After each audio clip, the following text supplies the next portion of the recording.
자, 내부적으로 창출한 무형자산 보겠습니다. 자, 내부적으로 창출했다는 거는 결국 내부적으로 어떤 지출이 있었는데 대표적인 우리 연구개발비입니다. 연구개발비. R&D 투자 뭐 이렇게 말하죠. 자, 이걸 이제 무형자산, 자산으로 잡을 수 있느냐 요건이 아주 까다롭습니다. 요건이. 자, 먼저 자, 이걸 갖다 연구 단계, 개발 단계 두 개로 나눠요. 일단은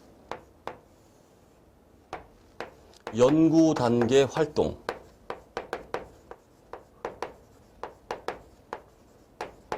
그다음에 개발 단계 활동.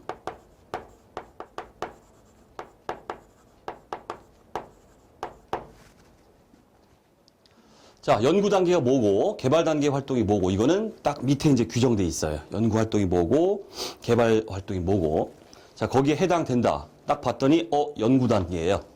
이렇게 하게 되면 지출된 금액들 있죠? 지출된 거 요거는 전부 비용 처리하라. 이렇게 돼 있어요. 개정 과목 연구비 이렇게 있습니다. 그 다음에 또 지출이 일어났는데 딱 보니까 개발활동 밑에 열거가 돼 있죠. 거기에 딱 해당이 됩니다. 그렇다고 바로 자산으로 계산하는 게 아니라 자산 인식을 하기 위한 요건이 또 있어요. 이 요건을 충족하느냐 마느냐 또 자산 인식 요건, 인식 요건을 충족하느냐.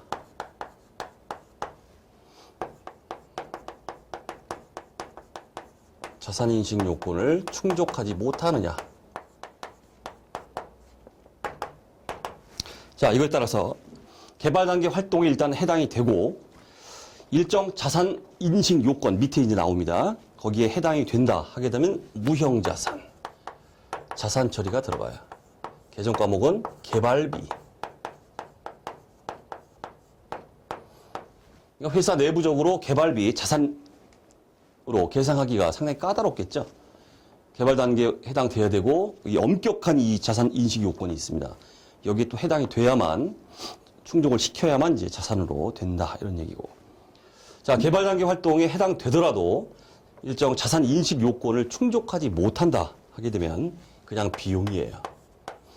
자, 다만 얘랑 구별하기 위해서 개정 과목은 우리가 경상개발비 이런 말을 써요. 자, 이게 이제 전체적인 숲입니다. 그 다음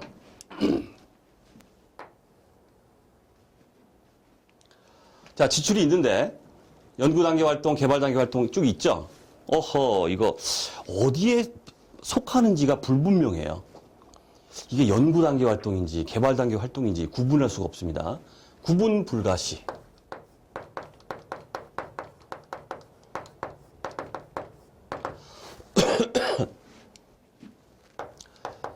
구분 불가시는 연구 단계 활동으로 간주합니다. 활동으로 간주. 결국 뭡니까? 연구비, 비용이에요, 비용. 자, 요 놈이 바로 MVP예요. MVP. 구분할 수 없는 경우에는 개발 활동이 아니라 연구 단계 활동으로 간주해서 비용 처리한다. 이렇게 되어 있습니다. 자, 그럼 우리 볼 거는 이제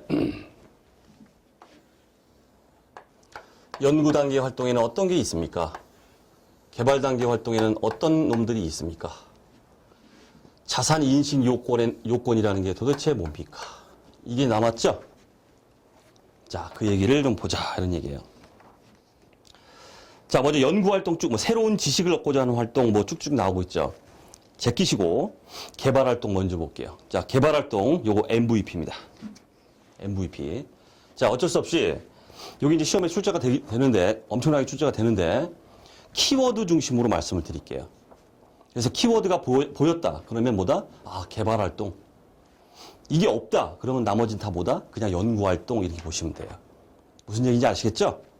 연구 단계 활동을 암기하라는 게 아니라 개발 활동의 키워드를 말씀드릴 테니까 그걸 숙지하신 후에 거기에 해당 사항이 없으면 연구 단계다. 이렇게 보시면 돼요. 자, 개발 활동 첫 번째.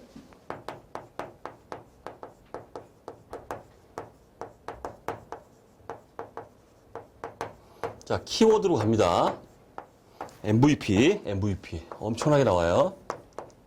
요거 아닌 건 연구 단계입니다. 그렇게 보시면 돼요. 우리 수업용으로는. 자, 첫 번째. 자, 생산이나 사용 전에 시제품과 모형을 설계, 제작, 시험하는 활동을 돼 있죠. 자, 키워드 모형.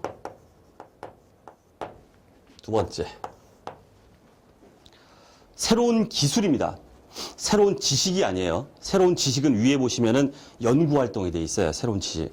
새로운 기술과 관련된 공구, 지그, 주형, 금형 등을 설계하는 활동이 돼 있죠.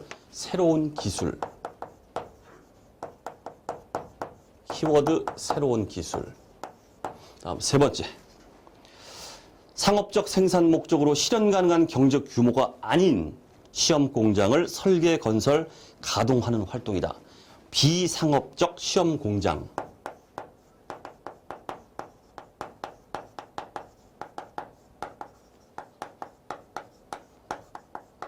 수업용으로는 이렇게 접근하셔야 됩니다. 그 다음 신규 또는 개선된 재료, 장치, 제품, 공정, 시스템이나 용역에 대하여 최종적으로 선정된 안을 설계, 제작, 시험하는 활동. 최종 선정 키워드. 끝. 자, 이거 보이면 뭐다? 개발활동. 개발활동. 그래서 자산인식 요건을 충족하느냐 마느냐에 따라서 자산이냐 비용이냐 갈린다 이런 뜻이에요. 이거 이외의 건 뭐다? 다 연구활동 이렇게 보시면 돼요. 그럼 속 편해요. 100% 접근 가능합니다. 우리 시험에서 이렇게 하셔야 돼요. 이걸 줄줄이 알사탕처럼 쫙 암기하고 있는 게 아닙니다. 끝. 됐고. 자, 그 다음 자산인식 요건이 뭐냐? 정확하게 나오고 있죠? 자, 이건 방법이 없어요. 이거 방법이 없어요. 자주 읽어보는 수밖에 방법이 없습니다. 시험에 나오느냐? 잘 안 나와요. 근데 혹시 몰라서 제가 키워드 제시해 드리고 있죠. 기술적 실현 가능성, 이렇게 키워드 제시하고 있는 책이 없어요. 기술적 실현 가능성, 기업의 의도, 기업의 능력, 미래 경제적 효익, 자원의 확보 가능성, 입수 가능성, 확보 가능성, 그다음 신뢰성 있는 측정 이렇게 되어 있습니다. 자주 읽어보십시오. 키워드만이라도 자주 눈팅을 해 주셔도 상관없는데 한번 읽어보겠습니다. 자, 기술적 실현 가능성, 무형자산을 사용 판매하기 위해 그 자산을 완성할 수 있는 기술적 실현 가능성. 그 다음 기업의 의도, 무형자산을 완성하여 사용하거나 판매하려는 기업의 의도가 있어야 된다. 그 다음 기업의 능력, 무형자산을 사용하거나 판매할 수 있는 기업의 능력이 있어야 된다. 아주 까다롭죠? 그러니까 웬만하면 자산인식 요건에 충족을 못해요. 우리 실무적으로. 그 다음 미래 경제적 효익, 무형자산이 미래 경제적 효익을 창출하는 방법, 그 중에서도 특히 무형자산의 산출물이나 무형자산 자체를 거래하는 시장이 존재함을 제시할 수 있거나 또는 무형자산을 내부적으로 사용할 것이라면 그 유용성을 제시할 수 있어야 된다. 그 다음 자원의 확보 가능성, 무형자산의 개발을 완료하고 판매에 사용하는 데 필요한 기술적, 재정적 자원 등의 확보, 입수 가능성이 있어야 된다. 그 다음 신뢰성 있는 측정, 개발 과정상 무형자산 관련 지출을 신뢰성 있게 측정할 수 있는 능력이 되어 있습니다. 방법이 없어요. 키워드라도 눈팅을 해두십시오. 잘 나오진 않아요, 시험에. 하지만 혹시 모르니까. 자, 참 까다롭죠? 자산인식 요건이. 그렇기 때문에 우리 R&D 투자를 하게 되면은 우리 실무적으로 R&D 투자 금액을 갖다가 이 개발비로 자산으로 잡기가 상당히 어려운 그런 실무적인 어려움이 있습니다. 자, 그 다음 기타 사항의 소프트웨어 얘기 좀 해보죠. 자, 우리 회계, 세무 쪽으로 뭐 소프트웨어, 우리 뭐 회계 프로그램이나 막 이런 것들이 굉장히 많죠. 뭐 그 외에도 많은 소프트웨어가 있지만은 이게 이제 스스로 그런 경우는 좀 드물지만은 내부에서 개발할 때가 있어요. 내부 개발 소프트웨어. 그다음 회계 프로그램 같은 거 외부에서 구입할 수도 있겠죠. 외부 구입 소프트웨어. 자, 어쨌든 이 소프트웨어는 전부 내부 개발을 했든 외부 개발을 했든 이거는 무형자산이에요. 일단 결론적으로. 자, 다만 똑같이 자산 인식 요건을 충족해야 됩니다, 이게. 자, 따라서 자, 자산 인식 요건을 충족한다는 전제하에서 요건 충족 시 무형자산이에요. 역시 마찬가지로 자산인식 요건을 충족한다는 전제하에서 이것도 무형자산이에요. 자, 다만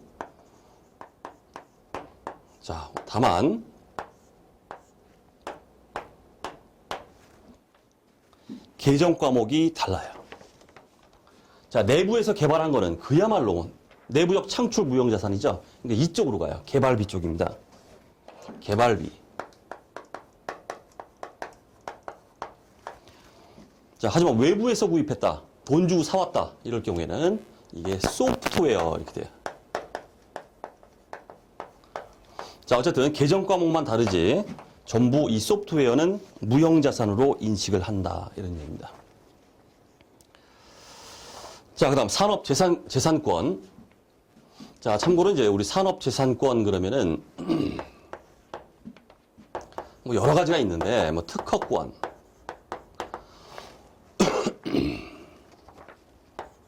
뭐 의장권이라는 것도 있고, 이건 수업용이 아닙니다. 참고하시고, 뭐 상표권, 그 다음에 실용신안권, 뭐 이런 것들이 있어요. 자, 여기 뭐 차 한 대가 있다고 해볼게요. 차를 아주 멋지게 100% 실사에 가깝게 제가 차를 그리겠습니다. 차가 이렇게 차랑 똑같을 거예요. 사진처럼 그릴 거예요, 제가. 바퀴가 이렇게 달려있죠? 여기 본네트에 이렇게 엔진이 이렇게 있어요. 그죠? 실사랑 똑같죠? 100% 사진이죠, 자동차. 여기 이제 라이트도 이렇게 있고. 똑같죠, 차랑? 똑같습니다. 자, 이렇게 차가 있다 그러면은, 우리가 특허권 그러면 그야말로 발명이다, 이렇게 보시면 돼요. 발명. 엔진을 이 지상에는 존재하지 않는 아주 신형의 아주 엄청난 발명품이 나왔습니다. 엔진. 이런 것들이 특허의 대상입니다. 그다음 의장권. 이건 이제 디자인이라고 말하는데, 차 보세요. 얼마나 독특합니까, 디자인이. 멋지죠? 이렇게 있고. 그다음 이 차가 이제 그 상표권. 차 이름이 뭐냐? 에쿠스 해볼게요. 이런 것들이 다 이런 특허의 산업재산권의 등록 대상이 됩니다. 이게 다 무형자산이에요. 그 다음 실용신안권. 이거는 뭐, 여기 뭐 아주 그냥 그, 다른 데서는 볼 수 없었던 아주 실용적인 어떤 백밀러를 개발했다. 뭐 이런 것들이죠. 자, 이런 거. 자, 그래서 이런 것들을 이제 우리 합쳐서 통합해서 산업재산권이다. 이런 말이에요. 자, 지금 하는 건 참고사항입니다. 뭐 받아적고 판서 내용을 뭐 필기하고 있으면 안 돼요. 산업재산권 이렇게 말하죠. 자, 이런 것들이 이제 대상이 돼서 우리 특허청에 다 등록 인허가 이게 다 들어갑니다.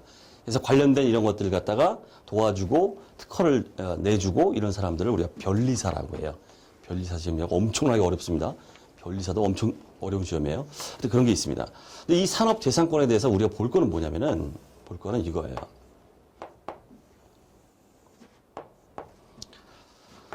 자, 여기 개발비를 갖다가 무형자산을 계상했습니다. 개발비를 계상해서 쭉 이제 감가상각이 아니라 상각이 이제 들어갑니다. 무형자산도 상각을 하기 때문에 상각이 이제 쭉 들어가고 있었어요. 그러다가 어느 날 갑자기 이 개발로 인해서 특허권을 취득했어요. 그 다음에 특허 관련 직접비로서 돈이 나갔어요. 뭐 직접비가 1,000원이 나갔다.